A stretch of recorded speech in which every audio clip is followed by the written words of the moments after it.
बहुत स्वागत है आप सबका एक बार फिर से हमारे YouTube चैनल एस्ट्रो नॉलेज में। दोस्तों, आज की इस वीडियो में हम एक 22 वर्ष युवक की कुंडली का विश्लेषण करने जा रहे हैं, जिन्होंने अपने बर्थ डिटेल्स हमारे साथ शेयर किए हैं और एस्ट्रोलॉजी के माध्यम से अपने जीवन से जुड़े हुए कुछ प्रश्नों के उत्तर जानना चाहते हैं और साथ ही साथ चाहते हैं कि मैं इनकी कुंडली का पूर्ण विश्लेषण करूं। आगे बढ़ने से पहले हर बार की तरह आप सबसे निवेदन है, यदि अभी तक आपने हमारे YouTube चैनल को सब्सक्राइब नहीं किया है तो आप प्लीज इसे सब्सक्राइब कर दें और बेल आइकन को दबाना ना भूलें। साथ ही साथ दोस्तों, यदि आप सब इसी प्रकार अपनी कुंडली का विश्लेषण करवाना चाहते हैं या फिर मुझसे संपर्क करना चाहते हैं तो स्क्रीन के ऊपर फ्लैश हो रहे व्हाट्सएप नंबर के ऊपर आप मुझसे संपर्क कर सकते हैं और ज्यादा जानकारी के लिए आप नीचे डिस्क्रिप्शन बॉक्स को भी चेक कर सकते हैं। वापस आते हैं इस विश्लेषण के वीडियो के ऊपर और सबसे पहले मैं आप सबको के समक्ष इनकी बर्थ डिटेल्स को रख देता हूँ। इनका जो जन्म हुआ है वो हुआ है 12 नवंबर 1998 को। जन्म का समय है रात के 10:05 और जन्म का स्थान है उत्तर प्रदेश। प्रश्नों की बात की जाए, इन्होंने बताया है कि बी फार्मा कर रहा हूं, मेडिसिन से जुड़ा हुआ ये कुछ कार्य होता है और करियर को लेकर के कहते हैं कि परेशान हूं और बार बार प्रोफेशन चेंज करने का मन करता है, यानी कि प्रोफेशन में थोड़ी अनस्टेबिलिटी इनको देखने को जीवन में मिल रही है। तो अपने व्यापार करने को लेकर के, जॉब करने को लेकर के ये पूछते हैं, डिजिटल मार्केटिंग के फील्ड के बारे में पूछते हैं, अच्छे आने वाले समय के बारे में पूछते हैं, धन की स्थिति को लेकर के, शेयर मार्केट को लेकर के इनके प्रश्न हैं और भी कुछ प्रश्न हैं, उनको हम आखिर में एक एक करके जरूर लेंगे। सबसे पहले इनकी लग्न कुंडली को देख लेते हैं दोस्तों, जो कि हमारे समक्ष इनकी लग्न कुंडली प्रारंभ हो जाती है 4 नंबर से। 4 नंबर यानी कि कर्क लग्न की कुंडली यहाँ पर बन जाती है और चंद्रमा देव देखें तो वो सिंह राशि में जाकर के विराजमान हो जाते हैं। तो यहाँ पर ये जो कुंडली बनती है वो कर्क लग्न एवं सिंह राशि की बन जा रही है।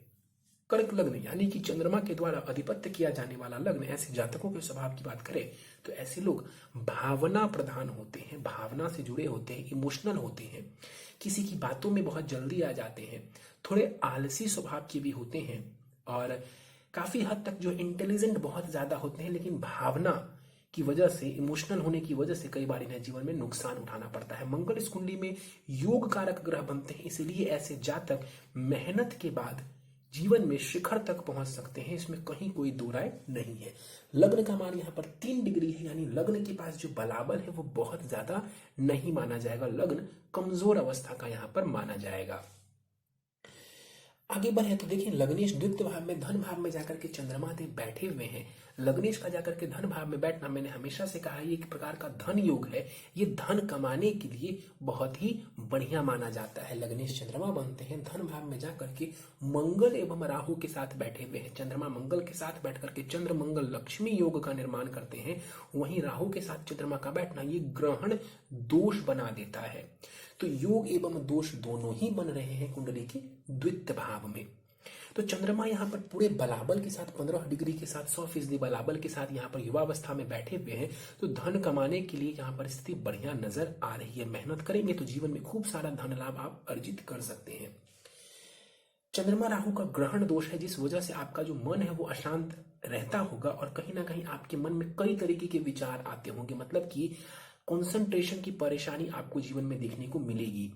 तो मैं यही आपको सलाह दूंगा कि इस दोष का कुछ निवारण करवा लें। कुछ उपाय मैं आपको आखिर में बताऊंगा, वो उपाय आप जरूर कर लें, ताकि आपको जो ये कंसंट्रेशन की परेशानी है, बार बार विचारों का जो बदलना, आपने अपने प्रश्नों में भी कहा है, तो वैसी परेशानी होने के पीछे का जो सबसे बड़ा कारण है वो यहीं पर मौजूद है। चंद्रमा यहाँ पर बैठे हुए हैं धन के साथ साथ, यहाँ पर ये दृष्टि डालेंगे कुंडली के अष्टम भाव के ऊपर, तो ससुराल पक्ष से भी लाभ मिलने के योग यहाँ पर बनते हैं। मंगल को देख लेते हैं। मंगल 27 डिग्री के साथ मृत अवस्था में बैठे हुए हैं। कर्मेश है इस कुंडली में मंगल और साथ ही साथ वो पंचमेश भी है। योग कारक, जैसा मैंने कहा था, मंगल योग कारक ग्रह है और मंगल का जाकर के कुंडली के द्वितीय भाव में बैठना कर्क लग्न की कुंडली में ये बढ़िया माना जाता है। ये भी एक प्रकार का राजयोग आप कह सकते हैं। क्यों? क्योंकि देखिए, शिक्षा संतान भाव का स्वामी ग्रह और कर्म स्थान का स्वामी ग्रह जाकर के धन भाव में बैठा हुआ, यानी शिक्षा के माध्यम से धन का लाभ, संतान के माध्यम से धन का लाभ, अपने ज्ञान के माध्यम से धन का लाभ और अपने कर्म के माध्यम से धन का लाभ आप उठा सकते हैं। मंगल यहाँ पर बहुत ही बढ़िया स्थिति में माने जाएंगे और यहाँ पर मंगल के बैठे होने की वजह से, और ऑलरेडी मैंने यहाँ पर बताया कि लक्ष्मी योग बन रहा है, तो अपने कर्म के माध्यम से आप बहुत ज्यादा मात्रा में धन अर्जित कर सकते हैं। हाँ, इतना जरूर है कि मंगल यहाँ पर आपकी वाणी के लिए बढ़िया नहीं है और राहु के साथ बैठ करके ये अंगारक दोष का भी निर्माण कर रहे हैं। तो अपनी वाणी का आप ध्यान रखिए। कई बार आप सामने वाले को ऐसे कुछ कटु वचन कह सकते हैं जो कि आपको नहीं कहना चाहिए। खास करके सूर्य की दशा, मंगल की दशा, राहु की दशा चलती है, उस दौरान अपनी वाणी का आपको विशेष ध्यान रखने की आवश्यकता है। अंगारक दोष बनने की वजह से परिवार वालों के साथ स्थिति खराब हो सकती है, उनके साथ संबंध खराब हो सकते हैं, उसका आपको ध्यान रखने की जरूरत है। मंगल यहाँ पर बैठ करके चौथी दृष्टि देखेंगे अपने पंचम भाव को, अपने ही घर को देखेंगे मंगल देवता, तो शिक्षा संतान संबंधित स्थिति में आपको लाभ करवा देंगे। लेकिन इतना याद रखें कि अंगारक दोष होने की वजह से यहाँ पर मंगल थोड़े पीड़ित हो जाएंगे। निश्चित रूप से यहाँ पर मंगल और राहु के बीच में जो डिग्री वाइज डिस्टेंस देखें तो वो बहुत ही ज्यादा है, इसलिए अंगारक दोष का प्रभाव बहुत प्रबल नजर नहीं आ रहा। तो मंगल आपकी ज्ञान के लिए, शिक्षा के लिए, संतान के लिए बढ़िया माना जाएगा। अष्टम भाव के ऊपर मंगल की जो दृष्टि पड़ेगी वो कहीं ना कहीं ससुराल पक्ष के माध्यम से भी लाभ आपको देने वाला होगा। हाँ, वो वाहन वगैरह आपको ध्यान से चलाने की आवश्यकता है, खास करके यदि किसी मारक ग्रह की जैसे शनि की, बुध की दशा चलती है उस दौरान। मंगल की जो 8वीं दृष्टि है वो भाग्य भाव के ऊपर पड़ेगी, तो निश्चित रूप से कर्म के माध्यम से ही सही, लेकिन मंगल देवता आपको जो भाग्य का लाभ है वो संपूर्ण लाभ देने वाले होंगे। तो यहाँ पर मंगल की स्थिति बढ़िया है। राहु की बात कर लेते हैं। द्वितीय भाव में राहु का बैठना ये बहुत बढ़िया नहीं है, धन संबंधित उतार चढ़ाव ये दे सकता है। मान लीजिए राहु की दशा चलती है तो उस दौरान आपको धन संबंधित जो है चीजें संभालने की जरूरत पड़ेगी। अचानक से आपको धन का जो है व्यय करना पड़ सकता है, तो धन को संभालने की कोशिश करनी चाहिए। वाणी का ध्यान रखें, जैसा मैंने कहा यहाँ पर राहु ग्रहण दोष, अंगारक दोष बना रहे हैं, तो इनकी दशा चलती है तो उस दौरान निश्चित रूप से आपके कार्य क्षेत्र में परेशानी आ सकती है, आपका जो मन है वो भी परेशान रह सकता है। सूर्य की राशि में राहु बैठे हुए, सूर्य केंद्र में तो है लेकिन नीच की राशि में बैठा हुआ है, तो राहु ओवरऑल यहाँ पर बहुत अच्छा नहीं कहा जा सकता है। तो धन का जो मैनेजमेंट है वो करना आपको सीखना पड़ेगा। 3 डिग्री का राहु है, बाल अवस्था का है, उनकी 5वीं दृष्टि छठे भाव के ऊपर पड़ेगी। शत्रु आपको परेशान कर सकते हैं इसकी दशा में, स्वास्थ्य की सावधानी बरतें। और अष्टम भाव के ऊपर राहु की दृष्टि, धन का भी ध्यान रखने की जरूरत है। और दसम भाव के ऊपर राहु की दृष्टि पड़ेगी तो राहु की दशा में करियर में बदलाव के योग नजर आ रहे हैं। तो बेसिकली सबसे इंपॉर्टेंट ये है कि दशा किस ग्रह की चलती है। बार बार मैं कहता हूं कि कोई ग्रह अच्छा है, कोई ग्रह बुरा परिणाम दे रहा है एक ही भाव में बैठ करके, तो रिजल्ट कैसा मिलेगा देखने को। दशा को देखिए, दशा राहु की होगी तो राहु डोमिनेट करेगा, दशा मंगल की होगी तो मंगल देवता डोमिनेट करेंगे। बड़ा ही आसान है ये समझना। आगे बढ़ जाते हैं, कुंडली के चतुर्थ भाव को समझते हैं। ये सुख का स्थान है, यहाँ पर सूर्य एवं शुक्र साथ में आकर के बैठे हुए हैं। इस कुंडली में सूर्य एवं शुक्र को समझे तो दोनों का ही संबंध धन से है, क्योंकि सूर्य जो है वो धनेश है और जो शुक्र है वो लाभेश है। तो धन से जुड़ा डिपार्टमेंट इस कुंडली में एक तो सूर्य के देव के हाथों में, दूसरा शुक्र देव के हाथों में, दोनों ही जाकर के कुंडली के सुख स्थान में बैठे हुए हैं। तो यहां पर काफी हद तक माता के माध्यम से आपको धन की प्राप्ति हो सकती है, या फिर प्रॉपर्टी के माध्यम से आपको बहुत ज्यादा धन का लाभ देखने को मिल सकता है। यहां पर देखें तो शुक्र 29 डिग्री के साथ बैठे हुए हैं, लेकिन मालव्य महापुरुष योग का यहाँ पर शुक्र निर्माण कर रहे हैं। मालव्य महापुरुष योग का निर्माण करने की वजह से पत्नी संबंधित लाभ आपको देखने को मिलेगा। कहने का मतलब है पत्नी आपको बढ़िया मिलेगी, स्त्री सुख जिसको कहते हैं वो बढ़िया नजर आ रहा है। मालव्य योग होने की वजह से जीवन में प्रॉपर्टी संबंधित लाभ, ऐश्वर्य जिसको कहते हैं, लग्जरी जिसको कहते हैं, और जो ये भोग की चीजें हैं, मेटेरियलिस्टिक जो चीजें हैं उसका आप भोग कर सकते हैं, उसका आपको लाभ देखने को जीवन में अवश्य मिलेगा। मालव्य योग यहाँ पर बना हुआ है, धन संबंधित लाभ, जीवन में सुख सुविधाएं, इसकी कमी नहीं रहने वाली है। दशा शुक्र की चलती है, जबरदस्त सफलता देखने को मिलेगी। शुक्र की स्थिति बढ़िया नजर आ रही है, 29 डिग्री के साथ यहाँ पर बैठे हुए हैं, लेकिन ये जो शुक्र है ये मृत भी है और अस्त का भी है। जो शुक्र है ये मृत भी है और अस्त भी है, इस वजह से दृष्टि का प्रभाव कम देखने को मिलेगा और शुक्र का भी जो प्रभाव है वो कम हो जाएगा। कहने का ये बिल्कुल मतलब नहीं है कि शुक्र आपको बिल्कुल भी लाभ नहीं देंगे, लाभ देंगे, लेकिन जो इंटेंसिटी होती है उस इंटेंसिटी में थोड़ी कमी देखने को मिलेगी। सूर्य यहाँ पर देखें तो 26 डिग्री के साथ ये भी मृत अवस्था में बैठे हुए हैं। इस कुंडली में जो सूर्य है ये आपकी धनेश है, धन भाव से इनका संबंध है और परिवार भाव से संबंध है। नीच की होकर के जाकर के कुंडली के चतुर्थ भाव में बैठे हुए, माता के स्वास्थ्य का ध्यान रखने की आपको आवश्यकता है। नीच के सूर्य है, ऊपर से शनि की जो दृष्टि है वो सूर्य के ऊपर पड़ रही है, तो पिता संबंधित सुखों में कमी कर सकते हैं। और यहाँ पर सूर्य जो बैठे हुए हैं नीच की राशि में, तो काफी हद तक मैं चाहता हूं कि आप सूर्य को बेहतर करें। क्यों? क्योंकि यहाँ पर सूर्य अपना दिग्बल जिसको दिशा बल कहते हैं वो खो देते हैं और ऊपर से ये नीच के हैं। शुक्र साथ में जरूर है लेकिन वो अस्त के हैं, इस वजह से पूर्ण रूप से यहाँ पर सूर्य की जो नीचता है वो भंग नहीं हो पाएगी। यदि शुक्र नीच के नहीं होते तो निश्चित रूप से यहाँ पर सूर्य देव की नीचता भंग हो जाती। सूर्य को यदि आप बेहतर कर लें तो दसम भाव के ऊपर इनकी जो दृष्टि पड़ रही है आपको सरकारी नौकरी मिलने में या कर्म स्थान के ऊपर आपको मददगार साबित होगी। नहीं तो काफी हद तक सरकारी नौकरी मिलने में आपको परेशानी, पिता संबंधित आपको परेशानी, पिता से लाभ ना मिलना, सपोर्ट ना मिलना, वैसी परेशानी देखने को मिल सकती है। जो बॉस होते हैं, किसी भी क्षेत्र में आप कार्य करें, जो भी आपसे हायर अथॉरिटी है वो आपको परेशान कर सकते हैं। बुध को देख लेते हैं यहाँ पर। जो बुध, एक बात और बता दो सूर्य से रिलेटेड कि सूर्य धनेश भी है, महाधनी योग जरूर बन रहा है, अवश्य बन रहा है, उसका लाभ भी मिलेगा। लेकिन धन के मामले को यदि और बढ़िया करना चाहते हैं तो सूर्य को थोड़ा बेहतर बना लेना उचित रहेगा। बुध यहाँ पर पंचम भाव में बैठे हुए हैं, 18 डिग्री के यहाँ पर बुध बैठे हुए हैं और शिक्षा भाव में बुध बैठे हुए हैं। इस कुंडली में बुध को समझा जाए तो वो मारक ग्रह बनते हैं, मार्केश बनते हैं, तृतीयेश है एवं वो द्वादशेश है।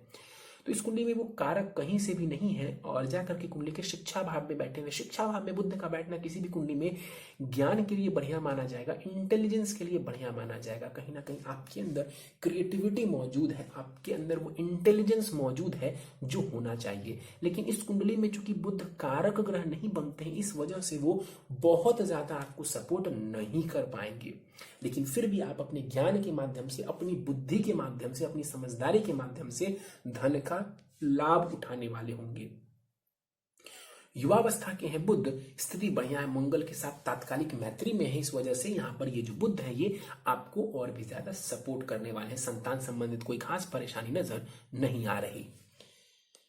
आगे बढ़ जाए, कुंडली के अष्टम भाव को देख ले तो यहाँ पर गुरु एवं केतु बैठे हुए। देखिए कुंडली का जो चतुर्थ भाव होता है, अष्टम भाव होता है और जो 12वां भाव होता है इसको मोक्ष त्रिकोण कहते हैं, इसको मोक्ष त्रिकोण कहते हैं। और यदि इन भावों में गुरु केतु का संयोग हो जाए या केतु बैठ जाए इन भावों में या गुरु बैठ जाए तो कुछ हद तक या काफी हद तक जो है जातक अध्यात्म के प्रति भी आकर्षित होता है, अध्यात्म के प्रति भी वो जागरूक रहता है। तो यहाँ पर एक मोक्ष त्रिकोण में अष्टम भाव में गुरु एवं केतु की युति नजर आ रही है। तो अध्यात्म के प्रति भी आपका लगाव देखने को मिल सकता है। गुरु की दशा या केतु की दशा में ये जो प्रभाव है वो प्रबल रूप ले सकता है और आपको उसमें भी सफलता मिल सकती है या उस तरफ भी आप आगे बढ़ सकते हैं। इस कुंडली में गुरु को समझे तो गुरु षष्ठेश है एवं वो भाग्येश है। तो इस कुंडली में चूंकि वो भाग्येश है तो कारक ही माने जाएंगे, फिर भी चूंकि वो षष्ठेश भी है इस वजह से थोड़ी परेशानी इनिशियली वो दे सकते हैं अपनी दशा में। लेकिन कर्क लग्न वालों के लिए गुरु भाग्येश होते हैं, इस वजह से ये शुभ ग्रह की श्रेणी में आते हैं। भाग्येश जाकर की कुंडली के अष्टम भाव में बैठ गया तो भाग्य में तो थोड़ी कमी करेंगे, भाग्य में थोड़ी परेशानी खड़ी कर सकते हैं, उच्च शिक्षा में परेशानी ये खड़ी कर सकते हैं, पिता संबंधित जो सुख होता है उसमें थोड़ी परेशानी ये गुरु खड़ी कर सकते हैं। गुरु यहाँ पर बैठे हुए हैं, एस्ट्रोलॉजी की तरफ इंटरेस्ट, रिसर्च की तरफ इंटरेस्ट, अध्यात्म की तरफ इंटरेस्ट आपको दिलवाने वाले होंगे। गुरु यहाँ पर विपरीत राजयोग भी बना रहे हैं। वक्री होकर के 24 डिग्री के साथ मृत अवस्था में गुरु अष्टम भाव में बैठे हुए हैं। यहाँ पर बैठ करके ये खर्च भाव को, 12वें भाव को देखेंगे, विदेश की यात्राएं, अध्यात्म के प्रति रुझान देने वाले होंगे। द्वितीय भाव के ऊपर इनकी दृष्टि पड़ेगी, चंद्रमा के आमने सामने बैठे हुए, चंद्रमा इनके सामने है तो गुरु एवं चंद्रमा एक दूसरे को देख रहे हैं, जिस वजह से यहाँ पर गुरु चंद्रमा का गज केसरी योग भी बनता हुआ नजर आ रहा है। ये धन लाभ के लिए बढ़िया माना जाएगा। मंगल गुरु का भी आमने सामने बैठना ये भी बढ़िया जो है परस्पर माना जाएगा। इनका जो दृष्टि संबंध है मंगल एवं चंद्रमा के साथ वो बढ़िया माना जाएगा। राहु की से जहां तक बात कर ले तो ये काफी हद तक चांडाल दोष भी बना रहे हैं, तो उसका भी आपको प्रभाव देखने को मिलेगा। दशा जैसी चलेगी वैसा प्रभाव देखने को मिलेगा। गुरु की दृष्टियों की बात करें तो कुंडली के चतुर्थ भाव के ऊपर गुरु की दृष्टि पड़ेगी। ध्यान से समझने वाली बात है कि गुरु के पास 5वीं, 7वीं एवं 9वीं दृष्टि होती है और सबसे ज्यादा प्रभावी समझे तो 5वीं एवं 9वीं दृष्टि होती है। तो गुरु यहाँ पर तीनों ही मोक्ष त्रिकोण को एक्टिवेट कर रहे हैं या तीनों ही मोक्ष त्रिकोण के ऊपर इनका प्रभाव है। तो इस वजह से अध्यात्म के प्रति रुझान देखने को मिल सकता है, अध्यात्म के प्रति भी इंटरेस्ट आपको रह सकता है। केतु को समझ लें तो केतु यहाँ पर 3 डिग्री के साथ बैठे हुए हैं बाल अवस्था में, अध्यात्म के प्रति रुचि दिलवाएंगे, तंत्र मंत्र में इंटरेस्ट, गुप्त विद्याओं में आपको इंटरेस्ट दिलवाएंगे, समझदार बनाएंगे, सिक्स्थ सेंस आपका जिसको कहते हैं वो प्रबल करेंगे केतु। अध्यात्म के प्रति रुझान, धन का व्यय, चंद्रमा को देखेंगे तो कुछ हद तक आपके मन को परेशान करेंगे, कई तरीके की इमेजिनेशन आपके दिमाग में आएंगे, कई तरीके के थॉट्स आपके दिमाग में आएंगे। और कुंडली के चतुर्थ भाव के ऊपर इनकी दृष्टि पड़ेगी तो सूर्य को पीड़ित करेंगे। देखिए शनि की दृष्टि भी है सूर्य के ऊपर, केतु की दृष्टि भी है सूर्य के ऊपर, और सूर्य नीच के भी है। तो जो आपका कॉन्फिडेंस का लेवल है वो यहाँ पर बहुत सही नजर नहीं आ रहा, पिता संबंधित सुख बहुत सही नजर नहीं आ रहा। शनि को देख लेते हैं। शनि कुंडली के 10वें भाव में विराजमान है। यहाँ पर शनि देव नीच की राशि में बैठे हुए हैं, और शनि नीच की राशि में बैठे हुए जरूर है, लेकिन इनकी नीचता भंग हो जाएगी। क्यों? क्योंकि शुक्र जो है, शुक्र केंद्र में विराजमान है। शुक्र की राशि में शनि उच्च के होते हैं, शुक्र लग्न से केंद्र में विराजमान है। इस वजह से शनि की नीचता भंग मानी जाएगी। भले ही शुक्र अस्त के हैं, उनका दृष्टि का प्रभाव नहीं है, लेकिन शुक्र की प्लेसमेंट की वजह से, शुक्र के प्लेसमेंट होने की वजह से यहाँ पर जो शनि की नीचता है वो भंग मानी जाएगी। सूर्य की नीचता भी हो सकता है, बहुत सारे लोग कहेंगे कि सूर्य की नीचता भी भंग मानी जा सकती है, लेकिन सिर्फ 3 डिग्री का फासला है। इस वजह से मेरा मानना है कि सूर्य की नीचता बहुत ज्यादा भंग होती हुई नजर नहीं आ रही। शनि यहाँ पर बैठे हुए हैं कुंडली के 10वें भाव में वक्री होकर के अपनी नीच की राशि में। देखिए करियर में ये आपको परेशानी देने वाले हैं। शनिदेव कर्क लग्न के लिए मारक ग्रह होते हैं, वो सप्तमेश एवं अष्टमेश है। अष्टमेश उठ करके करियर भाव में बैठ गया। अष्टम भाव होता है मृत्यु का, अप्स एंड डाउन्स का, अचानक से आए बदलाव का। अब करियर भाव में बैठा है तो यही तो परेशानी देंगे शनिदेव, यही तो परेशानियां देंगे शनिदेव की करियर में उतार चढ़ाव और अचानक से बदलाव करवा देंगे। करना कुछ चाहेंगे कुछ समय तक और फिर अचानक से आपका प्लान बदल जाएगा। और यही आपने प्रथम प्रश्न लिखा भी है अपने बारे में। तो इसके पीछे ये भी कारण यहां पर नजर आ रहा है। एक तो चंद्रमा राहु का साथ, और दूसरा यहां पर शनि का आपके कर्म स्थान को प्रभावित करना बहुत बढ़िया नहीं माना जाएगा। कई बार आपको लगेगा कि आपकी जो मेहनत है, आपके जो एफर्ट्स हैं, उस हिसाब से आपको लाभ नहीं दे रहे हैं, क्योंकि यहाँ पर एक तो शनि बैठ गए कर्म स्थान में, ऊपर से जो भाग्येश है वो चला गया गड्ढे में। तो ये कुछ परेशानियां यहाँ पर नजर आ रही हैं। इसकी तीसरी दृष्टि पड़ेगी कुंडली के 12वें भाव के ऊपर। धन का व्यय करवाएंगे, ये विदेश जाने में थोड़ा विलंब करवा सकते हैं। शनि की दृष्टि पड़ेगी चतुर्थ भाव के ऊपर। सुखों में कमी करेंगे, प्रॉपर्टी जरूर दिलवाएंगे लेकिन थोड़े विलंब से आपको दिलवाएंगे। सूर्य के ऊपर इनकी दृष्टि पिता के साथ संबंधों के लिए, उनसे जुड़े लाभ के लिए बढ़िया नहीं है, और आपके कॉन्फिडेंस के लिए भी बढ़िया नहीं कह सकते हैं। शनि की 10वीं दृष्टि पड़ेगी कुंडली के 10 नंबर भाव के ऊपर, जहां पर सप्तम भाव कहते हैं इसको हम। विवाह भाव के ऊपर शनि देखेंगे, विवाह में विलंब करेंगे। परेशानी में नहीं कहूंगा क्योंकि अपने घर को देखेंगे, लेकिन विवाह में विलंब की स्थिति यहां पर शनिदेव जरूर कर देंगे। तो 30 के आसपास आप विवाह करें, वही आपके लिए बेहतर रहेगा। एक बात आपको और बता दूं कि कुंडली के भाग्य भाव को समझेंगे तो एक तरफ शनि है, दूसरी तरफ केतु है, जिस वजह से यहाँ पर कुंडली के भाग्य भाव को पाप कर्तरी दोष लगता हुआ नजर आ रहा है। तो जो भाग्य का जो लाभ है वो यहाँ पर कम नजर आ रहा है। तो अपनी मेहनत के ऊपर आपको ज्यादा फोकस करना चाहिए, मेहनत के ऊपर आपको ज्यादा भरोसा रखना चाहिए। दशाओं की हम बात कर ले तो सूर्य की महादशा आपको चल रही है, जो कि 17 अक्टूबर 2021 तक रहेगी। सूर्य की महादशा में शुक्र की अंतरदशा आपको चल रही है, जो कि इस महादशा के आखिर तक आपको रहने वाली है। सीधे प्रश्नों को ले लेते हैं। आप बी फार्मा कर रहे हैं, करियर को लेकर के परेशान है, मैंने आपको एक्सप्लेन कर दिया। एक तो आपका मन अशांत रहता है, दूसरा यहाँ पर करियर भाव को देख लीजिए तो वहां पर शनिदेव बैठे हुए हैं और आपका कॉन्फिडेंस ऑलरेडी डाउन है सूर्य की वजह से। तो कर्म स्थान पीड़ित, सूर्य पीड़ित, चंद्रमा भी यहाँ पर ग्रहण में पीड़ित। तो इस वजह से करियर में और आपके मन संबंधित डिसीजन लेने संबंधित परेशानी आपको मिल रही है। बी फार्मा आप कर रहे हैं, ठीक ठाक है आपके लिए, मैं बहुत जबरदस्त नहीं कह सकता हूं, और कर रहे हैं आप, इसको कंप्लीट करिए। मैं जरूर कहूंगा कि आप इसको कंप्लीट करिए, बीच में मत छोड़िए। करियर को लेकर के परेशान है, बार बार जो है प्रोफेशन चेंज करने का मन करता है। बिल्कुल मैं समझ सकता हूं, यहाँ पर शनि का नीच का होना आपको करियर में परेशानी दे रहा है। जहां पर आप कार्य करने जाएंगे वहां पर भी आपको स्टेबिलिटी की परेशानी, बॉस से परेशानी देखने को मिल सकती है, फ्रस्ट्रेशन मिल सकता है आपको। तो कोशिश यही करेंगे कि किसी एक चीज के ऊपर जो भी कार्य आपको पसंद है वो कार्य आप करें, जो भी कार्य आपको पसंद है वो कार्य आप करें, वही आपके लिए सबसे बेहतर रहने वाला है।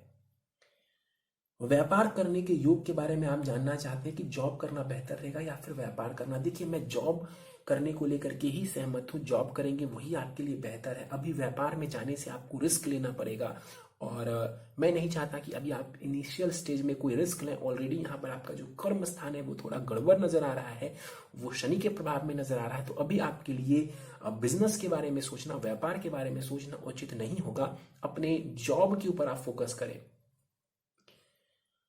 प्राइवेट जॉब, डिजिटल मार्केटिंग में देखिए, जहां तक मेरी जानकारी है, डिजिटल मार्केटिंग में आप खुद का भी कुछ स्टार्टअप कर सकते हैं, खुद का भी कोई काम कर सकते हैं, कुछ छोटे लेवल तक ही, बट वो आप कर सकते हैं। यदि आप उसमें जॉब भी करना चाहें तो भी आपके लिए बढ़िया रहेगा। यदि करियर में अचानक से परिवर्तन आता है तो हताश और निराश नहीं होंगे आप, क्योंकि ऐसी चीजें आपको देखने को मिल सकती हैं अपने जीवन में। मैंने आपको बहुत डिटेल में एक्सप्लेन किया है, इस वजह से नहीं कि आपका मोरल डाउन कर दूं, बस इस वजह से कि हाँ आपको परेशानी आ सकती है, इस वजह से आप सचेत रहेंगे, अपने कॉन्फिडेंस को बरकरार रखेंगे, आप लड़ेंगे, और लड़ता है जो उसको सफलता अवश्य मिलती है।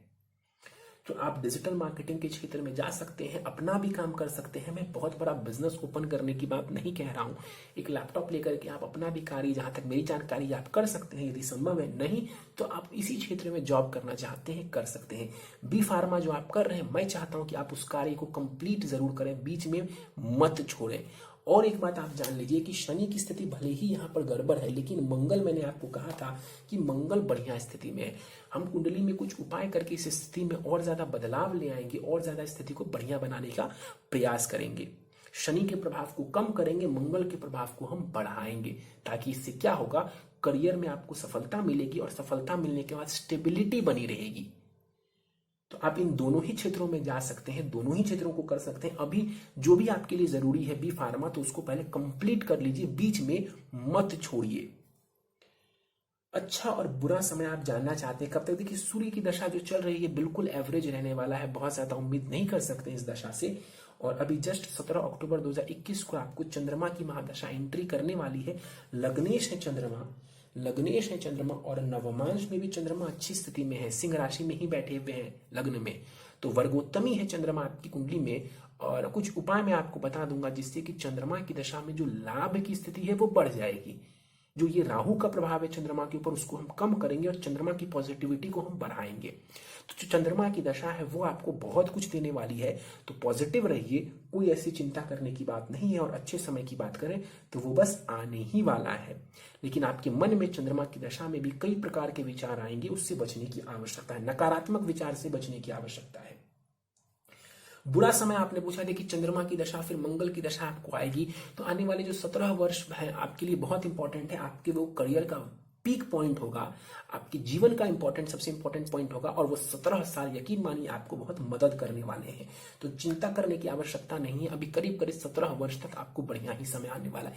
इवन उसके बाद जो राहु आएगा, मैं चाहता हूं कि आप उससे पहले ही थोड़े सेटल डाउन हो जाए। उससे पहले सेटल डाउन हो जाएंगे तो राहु थोड़े बहुत अप्स एंड डाउन आपको जरूर देगा, सभी को देता है, लेकिन कोई खास घबराने की बात नहीं है। धन की स्थिति को लेकर के आप जानना चाहते हैं, मुझे धन की स्थिति में कोई खास परेशानी नजर नहीं आ रही है। सूर्य को थोड़ा बेहतर करके चलेंगे तो धन की स्थिति और भी बेहतर नजर आएगी। कुछ उपाय आप कर लेंगे जो मैं आखिर में दूंगा, उससे आपकी धन की स्थिति भी बेहतर हो जाएगी। मत भूलिए कि शुक्र मालव्य महापुरुष योग बना रहा है, भले ही अस्त का है, लेकिन वो अपना जो प्रभाव है वो जरूर देंगे, और वो लाभेश भी है।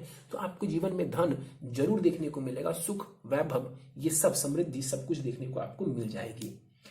शेयर मार्केट के बारे में आप जानना चाहते हैं कि शेयर मार्केट में करियर कैसा है। मैंने 1 लाख नुकसान भी करा लिया पिछले साल, मतलब 1 लाख का आपको नुकसान भी हो चुका है। देखिए, शेयर मार्केट आप कर तो सकते हैं, लेकिन चूंकि आपका भाग्य बहुत कमजोर है, आपके जो भाग्येश है गुरु, वो आपके अष्टम भाव में जाकर के बैठे हुए हैं।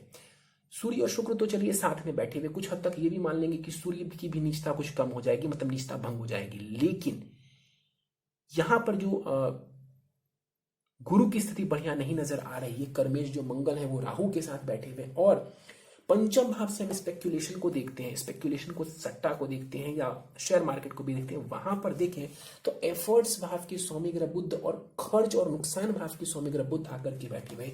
इसीलिए मैं आपको चंद्रमा की दशा में भी शेयर मार्केट में जाने की सलाह नहीं दूंगा, अन्यथा हो सकता है कि आपको दोबारा नुकसान झेलना पड़े। तो मेरे तरफ से शेयर मार्केट के लिए आपको ना है। इन्होंने पूछा है कि क्या मैं मिलेनियर बनूंगा या फिर मैं एक संत बनूंगा। देखिए, दोनों ही बनने के योग है कुंडली में। जब भी कोई मुझसे पूछता है कि सर क्या मैं करोड़पति बन ही जाऊंगा, तो मैं बार बार कहता हूं कि आपकी इच्छा शक्ति के ऊपर निर्भर करता है।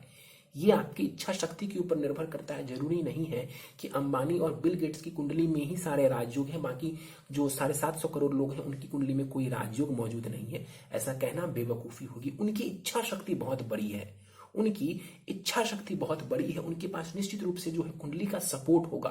लेकिन ये कह देना कि दुनिया की सबसे अच्छी कुंडली उन्हीं की होगी, ये बात सही नहीं है। तो अपनी इच्छा शक्ति को बढ़ा करके रखेंगे। यदि आप अपनी इच्छा शक्ति को बढ़ा करके रखेंगे तो आप मिलियनेयर भी बन सकते हैं। आपका जो धन का भाव है वो बढ़िया नजर आ रहा है। संत बनने की जहां तक बात है, मैंने आपको बहुत अच्छे से समझाया है कि गुरु एवं केतु की दशा में अध्यात्म के प्रति भी आप अग्रसर होंगे, अध्यात्म के प्रति भी आप में जागरूकता आएगी। और मुझे लगता है कि अध्यात्म के प्रति जागरूकता आना ये बढ़िया बात है। हर व्यक्ति संत ही बन जाएगा, वो भी बनना इतना आसान नहीं है। हाँ, बस कहने के लिए आप संत बन सकते हैं, लेकिन एक्चुअली में यदि आप संत बनना चाहते हैं तो उसके लिए भी कठोर तपस्या करनी पड़ती है। आप वो चाहे तो कर सकते हैं। वैसे चंद्रमा और राहु की जो युति हुई है वो आपको आसानी से संत भी बनने नहीं देगी। तो मेरे हिसाब से धन कमाना थोड़ा ज्यादा आसान है, लेकिन फिर भी गुरु की दशा में आपको अध्यात्म में भी सफलता मिलने के चांसेस बहुत ही ज्यादा है। उपाय पर जाने से पहले नवमांश कुंडली को समझ लेते हैं। सिंह लग्न की नवमांश कुंडली बन जाती है। आपकी नवमांश कुंडली बढ़िया नजर आ रही है, विवाह भी वहां पर ठीक नजर आ रहा है, और लव मैरिज के योग आपके नवमांश कुंडली में बहुत हद तक नजर आ रहे हैं। नवमांश कुंडली में लव मैरिज के योग नजर आ रहे हैं, और कुंडली मिलान करके विवाह करेंगे, थोड़े विलंब से विवाह करेंगे, आपका वैवाहिक जीवन बढ़िया रहेगा। पत्नी आपकी बहुत बढ़िया होंगी, समझदार होंगी, इसमें कहीं कोई परेशानी नजर नहीं आ रही। उपाय को देख लेते हैं। प्रथम उपाय है आपके लिए मूंगा रत्न आप धारण करेंगे। 9.25 रत्ती का मूंगा आप धारण कर सकते हैं। 8 से 9 रत्ती का मूंगा आप धारण कर सकते हैं।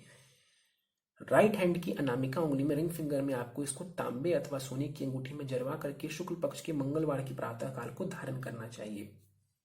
नित्य भगवान सूर्य को अर्घ देंगे, ये बहुत जरूरी है आपके लिए। भगवान सूर्य को अर्घ दें। ओम घृणी सूर्याय नमः का 108 बार जाप करेंगे। गायत्री मंत्र का भी 21 या 24 बार आप नित्य जाप कर सकते हैं। सूर्य के सामने खड़े होकर के गायत्री मंत्र का आपको जाप करना चाहिए। ओम घृणी सूर्याय नमः आप अपने पूजा घर में भी कर सकते हैं। नित्य हनुमान चालीसा एवं शिव चालीसा का पाठ करेंगे। हनुमान चालीसा एवं शिव चालीसा का पाठ नित्य करेंगे। यदि संभव हो, समय मिले तो हनुमान चालीसा 3 बार पढ़ेंगे। हर सोमवार शिवलिंग के ऊपर जल एवं दूध से अभिषेक करेंगे ओम नमः शिवाय कहते हुए। चंद्रमा की दशा चलती है और आपका मान लीजिए कि आपका जो मन है वो अशांत रहता है, तो उस दौरान आप चाहें तो अपने आसपास के पंडित जी से ग्रहण दोष निवारण पूजा करवा सकते हैं। यदि आप ये शिवलिंग के ऊपर जो सोमवार वाला उपाय मैंने आपको बताया है, शिवलिंग के ऊपर जल दूध अर्पण करने का, यदि आप ये करते हैं, इससे भी आपको इस ग्रहण दोष से काफी हद तक निजात मिल जाएगा। चलिए तो दोस्तों, ये था इस 22 वर्ष युवक की कुंडली का विश्लेषण। मुझे उम्मीद है कि आपको हमारा यह कुंडली विश्लेषण का वीडियो पसंद आया होगा। यदि वीडियो पसंद आया तो आप इसे लाइक करें, शेयर करें। अभी तक आपने हमारा YouTube channel astro knowledge subscribe नहीं किया है तो आप प्लीज से सब्सक्राइब कर दें और बेल आइकन को दबाना ना भूलें। साथ ही साथ दोस्तों, यदि आप सभी इसी प्रकार अपनी कुंडली का विश्लेषण करवाना चाहते हैं या फिर मुझसे संपर्क करना चाहते हैं तो स्क्रीन के ऊपर फ्लैश हो रहे व्हाट्सएप नंबर के ऊपर आप मुझसे संपर्क कर सकते हैं। और ज्यादा जानकारी के लिए आप नीचे डिस्क्रिप्शन बॉक्स को भी चेक कर सकते हैं। इस वीडियो में फिलहाल इतना ही दोस्तों, आप सभी का बहुत बहुत धन्यवाद।